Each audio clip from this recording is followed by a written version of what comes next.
الحمدللہ والصلاة والسلام علی رسول اللہ وبعد۔ پیارے بھائی، آپ نے جو سوال کیا ہے اللہ آپ کو جزائے خیر دے کہ ارطغرل غازی کے تعلق سے جو سیریل بنایا گیا ہے اور اسلام کا ہیرو بنا کر کے جو ہے ہر جگہ اس کو پھیلایا جا رہا ہے، اس کی کیا حقیقت ہے؟ دیکھیے، اس تعلق سے بہت ساری باتیں ہیں، اتنی تفصیل میں ہم نہیں جائیں گے کہ یہ ارطغرل غازی کون تھے یا کیا تھے۔ صحیح تاریخ اور ہسٹری ہم پڑھیں گے تو ہم کو پتہ چل جائے گا۔ مسئلہ یہ ہے کہ جو رمضان کے اندر یہ ڈرامہ ہے اور اس ڈرامہ کو دیکھا جا رہا ہے، اس کا کیا حکم بنتا ہے شرعی اعتبار سے؟ اللہ سبحانہ و تعالیٰ کی شریعت جو ہے وہ بہت پاکیزہ ہے ایسی ساری خرافات، بے حیائی اور ایسی ساری چیزوں سے، اور شیطان نے ایک عجیب کھیل کھیلا ہے کہ رمضان المبارک کے بابرکت مہینے کے اندر ایسا فتنہ انسانوں کے اندر پھیلایا کہ بہت سارے لوگ قرآن کریم کی تلاوت، ذکر و اذکار، دروس، قرآن کی تفسیر، اس سب کو چھوڑ کر لوگ جو ہے یہ ڈرامہ دیکھ رہے ہیں اور اپنے اوقات، مبارک اوقات اس ڈرامے میں برباد کر رہے ہیں۔ یہ اس سے بڑھ کر اور خسارہ اور اس سے بڑھ کر اور فتنہ کیا ہو سکتا ہے ہمارے لیے؟ اور جو یہ ڈرامہ ہے، اس ڈرامے کے اندر بے پردگی، فحاشی تو ہر ڈرامے میں ہوتی ہے جو کہ حرام ہے، لیکن اس ڈرامے کے اندر بے حیائی اور فحاشی کے علاوہ سب سے بڑی خرابی یہ ہے کہ اس ڈرامے کے اندر لوگوں کے عقیدے کو خراب کیا جا رہا ہے، اور اس ڈرامے کے اندر شرک اور بدعات پر جو ہے مبنی پیغام لوگوں کے درمیان پھیلایا جا رہا ہے، اور بولے بالے لوگ ویسے ہی مسلمان اسلامی تعلیمات سے بہت کم ہے، اسلامی تعلیمات مسلمانوں کے پاس بہت کم ہے، اور خاص کر کے توحید کی معرفت اور شرک کی معرفت تو لوگوں کو بالکل ہی حاصل نہیں ہے، کیونکہ اس تعلق سے علم حاصل نہیں کرتے۔ اس لیے اس ڈرامے کے اندر بہت زیادہ شرک اور بدعات پھیلائی جا رہی ہے۔ مسلمان کم علمی کی بنا پر اس کو دیکھ رہا ہے اور اس کو نشر کر رہا ہے، خوش ہو رہا ہے۔ یہ بہت بڑا خسارہ ہے اس امت کے لیے، اور رمضان المبارک کی عبادتوں کو ہم نے ضائع کیا اور مسلمان اس کے اندر جو ہے مست ہیں۔ اللہ سبحانہ و تعالی مسلمانوں کو ہدایت دے۔ اس میں جہاں تک بات رہی اس میں شرک کی، تو اس ڈرامے کے اندر مخلوق کو پکارا جا رہا ہے، مخلوق سے مدد طلب کی جا رہی ہے۔ یہ اس ڈرامے کے اندر سکھایا جا رہا ہے کہ شیخ عبد القادر جیلانی رحمہ اللہ سے مدد طلب کر رہے ہیں، جو کہ واضح شرک ہے۔ ایاک نعبد و ایاک نستعین، اے اللہ ہم تیری عبادت کرتے ہیں، تجھی سے مدد چاہتے ہیں۔ استعانت و مدد طلب کرنا، یہ سب اللہ سبحانہ و تعالیٰ کے علاوہ کسی اور سے استعانت و مدد طلب کرنا یہ شرک ہے، کیونکہ استعانت ایک قسم، عبادت کی قسم ہے۔ تو اس ڈرامے کے اندر یہ غیر اللہ سے مدد طلب کرنا یہ سب سکھایا جا رہا ہے، اور جبکہ ہمارا یہ عقیدہ ہے کہ دعاؤں کو سننے والا، استعانت کرنے والا، یعنی مطلب جو ہے مدد کرنے والا اللہ سبحانہ تعالیٰ کی ذات ہے، لیکن اس ڈرامے کے اندر جو ہے، اس ڈرامے کے اندر یہ چیز پھیلائی جا رہی ہے۔ اسی طریقے سے اس ڈرامے کو جو بنانے والے جو لوگ ہیں ترکی، اکثر سب صوفی لوگ ہیں، اور جیسا کہ ہم جانتے ہیں کہ بر صغیر میں بھی صوفیت جو پھیلی ہے وہ ترکی سے پھیلی ہے۔ تو ترکی جو ہے عقائد کے اعتبار سے بہت ہی گری ہوئی قوم ہے۔ بے حیائی تو خیر ان میں ہے ہی، پھیلی ہوئی ہے بہت زیادہ، اور آپ سعودی کے اندر رہتے ہیں تو آپ نے دیکھا ہوگا کہ جب یہ ہم لوگوں نے دیکھا سعودی کے اندر مشاہدہ کیا کہ جب لوگ آتے ہیں مطلب عمرہ وغیرہ کے لیے، تو مطلب بے پردگی تو ان میں ہے خیر عام ہی، اور اسی طریقے سے ہم نے دیکھا کہ ہوٹلوں کے باہر ان کی عورتیں کھلے حرم کے اندر کھلا یعنی جو ہوٹل حرم کے نزدیک ہیں وہاں جو ہے وہ سگریٹیں پی رہی ہیں۔ یہ بہت بڑا مطلب ایک ہم اس چیز کا تصور بھی نہیں کر سکتے، اتنا گرا ہوا یہ معاشرہ ہے،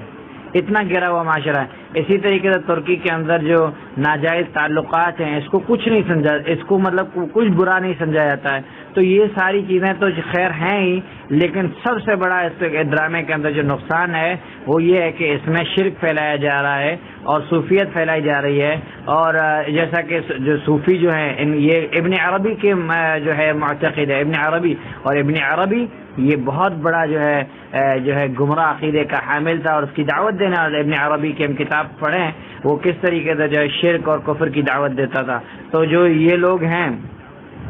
ترکی اور اسی طریقے سے جو بھی خلافت عثمانیہ کے جو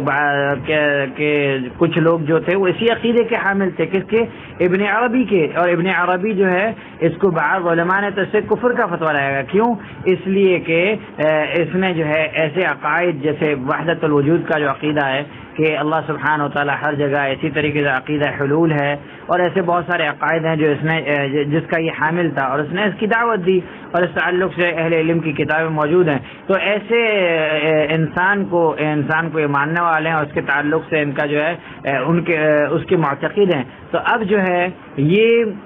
اتنے خطرناک لوگ یہ ہم کو کیا دین کی تعلیم سکھائیں گے؟ یہ ہم کو دین کی کیا تعلیم سکھائیں گے؟ پھر اس کے اندر جو ہے کیا کہتے ہیں یہ چیز بھی ہے اس کے اندر کہ اس ڈرامے کے اندر جب کوئی سلام کرتا ہے تو رکوع کی طرح جھکتے ہوئے جواب دیتے ہیں، حالانکہ جھکنا یہ جائز نہیں ہے. جھکنا یہ صرف اللہ سبحانہ وتعالیٰ کے لیے، رکوع بھی ایک اللہ سبحانہ وتعالیٰ ایک عبادت ہے، یہ جھکنا بھی صرف اللہ سبحانہ وتعالیٰ کے لیے جائز ہے. بدعات میں سے اگر ہم دیکھیں تو اجتماعی ذکر اور اذکار ہے جو کہ سنت سے ثابت نہیں. اس ڈرامے کے اندر یہ بھی کیا جا رہا ہے. اور جیسا کہ عبداللہ بن مسعود رضی اللہ تعالیٰ عنہ کی وہ مشہور حدیث، ابو موسیٰ اشعری رضی اللہ تعالیٰ عنہ جو ان کا آ کے بتایا تھا کہ کوفہ کے اندر مسجد کے اندر کچھ لوگ بیٹھے ہوئے تھے اور کنکریوں پہ جو ہے اذکار پڑھ رہے تھے. تو عبداللہ بن مسعود رضی اللہ تعالیٰ عنہ آئے، انہیں سخت تنبیہ کی اور انہوں نے کہا کہ تم یہ کیا کر رہے ہو؟ تو انہوں نے کہا کہ ہم خیر ہی کر رہے. تو کہا کہ تو ابھی بھی تمہارے اندر نبی صلی اللہ علیہ وسلم کے صحابہ موجود ہیں، آپ صلی اللہ علیہ وسلم جو برتن استعمال کرتے تھے وہ ٹوٹے نہیں، کپڑے آپ کے بوسیدہ نہیں، اس سے پہلے تم لوگوں نے دین میں بدعت ایجاد کر دی. تو اس طریقے سے جو ہے اس ڈرامے کے اندر جو ہے یہ چیزیں، اسی طریقے سے صوفیانہ جو ہے رقص جو کیا جاتا ہے وہ بھی اس کے اندر شامل ہے، جو کہ اسلام نے جو ہے ہرگز جو ہے جائز نہیں کہا ہے. اگر اسلامی تاریخ پر کوئی ڈرامہ اور سیریل بنانا بھی ہے تو بغیر اس کے بنانا ہے کہ بغیر مطلب اس میں کیا کہتے ہیں تاریخ اگر ہم تک پہنچانے ہمیں مار تو بغیر کسی اس میں رول کے کہ اس میں عورت اور مردوں کی نہ ہی اختلاط ہو، نہ ہی بلکہ عورت تو ڈرامے میں رہنی نہیں چاہیے.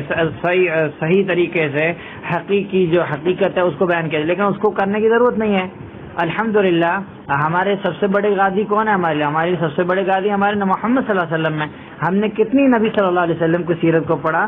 اکثریت ہم لوگوں کی مسلمانوں کی اکثریت اللہ کے نبی صلی اللہ علیہ وسلم کے تعلق سے علم نہیں ہے کہ آپ صلی اللہ علیہ وسلم کا نام کیا تھا، آپ کہاں پیدا ہوئے، آپ مکہ میں کتنے سال رہے، آپ کو نبوت کب ملی، آپ نے ہجرت کب کی، آپ نے مکہ کے اندر کس چیز کی دعوت دی، معراج پر آپ کب گئے، معراج میں آپ کو کیا چیزیں ملی. بہت سب سے بڑے غازی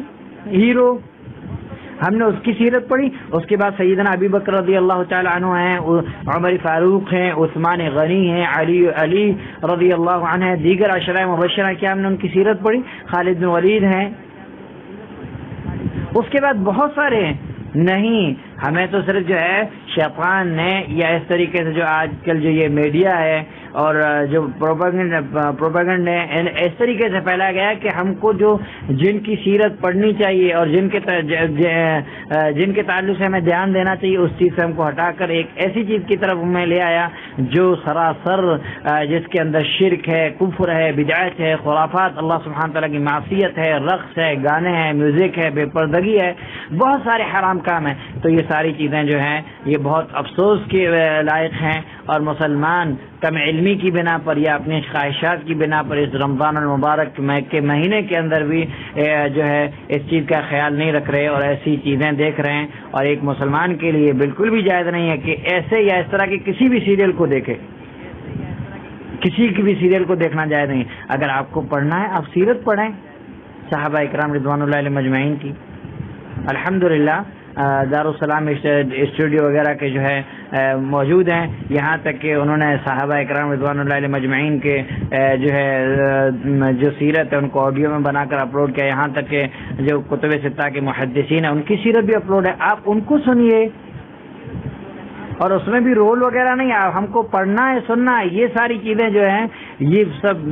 جو ہے شیطان کے حملے ہیں، تو ہمیں چاہیے کہ ہم چیزوں سے اپنے آپ کو دور رکھیں اور خصوصی طور پر اپنے آپ کی عقیدے کی اصلاح کریں۔ اور یہ بات جو ہے اس بات کا شدید ڈر اور خوف ہے کہ اس ڈرامے سے بہت زیادہ جو ہے مسلمانوں کے اندر جو ہے شرک، بدعت و خرافات یعنی صوفیت یہ ساری چیزیں پھیلے گی، اور اس کا جو اس کے اندر جو مین کہا جاتا ہے، جو مین جو ہیرو اس کے اندر ہے وہ خود کیسا ہے، اس کی جو ہے ہسٹری اٹھا کے دیکھیں کس طریقے کا ہوا ہے۔ تو اب یہ ساری چیزیں جو ہیں اس ڈرامے کے اندر ہے، اور بھی علماء نے کئی ساری چیزیں بیان کی ہیں، لیکن اتنا وقت نہیں ہے کہ میں بیان کروں۔ خلاصہ یہ ہے کہ کسی بھی اعتبار سے ایک جو ہے ایک مسلمان کے لیے جائز نہیں ہے کہ اپنے اوقات کو برباد کرے اور ایسے ڈرامے دیکھے جو شرک، کفر پر اور بدعت و خرافات پر اور اباحیت اور فحاشی پر اور ظلم پر یعنی گناہ پر جو ہے مشتمل ہو، اور وہ دیکھ کر کے اپنی جو ہے اپنی آخرت کو برباد کرے، یا دیکھنے کے وجہ سے اس کے دین میں کوئی نقصان ہو، یا جو ہے اور بھی کوئی مسئلہ، جتنے بھی اس کے نقصانات ہیں سب جو ہے بہت سارے نقصانات ہیں جس کا ہم جو ہے شمار بھی نہیں کر سکتے۔ اللہ سبحانہ و تعالیٰ سے دعا ہے کہ اللہ سبحانہ و تعالیٰ ہم سب کو صحیح سمجھ نصیب فرمائے اور مسلمانوں کو یہ توفیق بخشے، مسلمانوں کو اللہ سبحانہ و تعالیٰ یہ شعور دے اور ان کے دل کے اندر اور ان کے دماغ کے اندر یہ احساس اللہ سبحانہ و تعالیٰ پیدا کرے کہ مسلمان کس طریقے سے شیطان کے حملوں سے جو ہے اپنے آپ کو نہیں بچا سکتا، کس طریقے سے مسلمان جو ہے فوراً شیطان کے حملوں میں۔ رمضان المبارک جیسا مہینہ، اس مہینے کے لیے اس ڈرامے کو چنا گیا، اللہ اکبر، کس طریقے سے مسلمانوں کی عبادتوں کو فاسد کیا گیا، کس طریقے سے مسلمانوں کے مبارک اوقات کو ضائع کیا گیا، اس سے بڑھ کر اور فتنہ کیا ہو سکتا ہے؟ جتنا بھی ہم اس پہ افسوس کریں، ماتم کریں، کچھ سب جو ہے بالکل کم ہے۔ اس لیے ہمیں چاہیے کہ ہم جو اپنے جان پہچان والے لوگ ہیں ان کو یہ باتیں بتائیں اور ان تک یہ پیغام پہنچائیں کہ یہ ساری جو چیزیں ہیں یہ سب جو ہے انسان کے لیے بالکل بھی مناسب نہیں ہے، اور جیسا کہ سب سے بڑی جو خرابی ہے وہ عقیدے کی خرابی ہے جو اس ڈرامے کے اندر ہے۔ تو مسلمان اپنے عقیدے کے تعلق سے انتہائی حساس ہوتا ہے، وہ ہمیشہ یہ کوشش کرتا ہے کہ کہیں اس کے عقیدے کے اندر کوئی خلل اور نقص پیدا نہ ہو، لیکن عقیدے کی بنیادی تعلیمات ہمیں ہے ہی نہیں، ہم جانتے ہی نہیں عقیدہ کس کو کہتے ہیں، عقیدہ کی کیا اہمیت ہے ہم لوگ جانتے ہی نہیں، اس لیے جو ہے ہم ایسی شیطان کے حملوں کے اندر جو ہے بہت جلدی آ جاتے ہیں اور اپنے دین کے اندر جو ہے نقصان پیدا کرتے ہیں، اپنے عقیدے کو بھی ضائع کر دیتے ہیں۔ اللہ سبحانہ و تعالیٰ سب مسلمانوں کو صحیح سمجھ نصیب فرمائے، اور اللہ سبحانہ و تعالیٰ ہم سب مسلمانوں کو شیطان، ابلیس لعین اور ابلیس لعین کی ذریت کے حملوں سے ہم سب کو محفوظ فرمائے، اور اللہ سبحانہ و تعالیٰ جب تک دار بانی کے زندہ رکھے، ایمان بالخیر پہ زندہ رکھے، اور جب ہمیں موت نصیب فرمائے تو ایمان بالخیر پر نصیب فرمائے۔ وصلی اللہ علیہ وسلم وبارک علی نبینا محمد وعلی آلہ وصحبہ اجمعین ومن تبعهم بإحسان إلى يوم الدين۔